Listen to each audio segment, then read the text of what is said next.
आदरणीय मुख्यमंत्री साहेब, लाडकी बहीण, लाडका भाऊ हे झालं असेल तर लाडक्या नातवांकडे पण लक्ष द्या. आरटीईमध्ये 10,000 पेक्षा जास्त शाळांमध्ये आणि 1,15,000 पेक्षा जास्त जागा असलेल्यामध्ये अजूनही वंचित आणि दुर्बल घटकातील मुलांना महाराष्ट्रामध्ये प्रवेश मिळालेला नाही.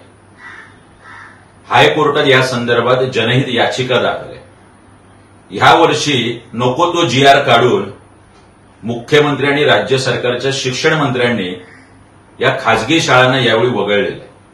याचं मूळ कारण या खासगी शाळांना जो परतावा द्यायचा आहे तो 1,800 कोटी रुपये द्यायला राज्य सरकारकडे पैसे नाही.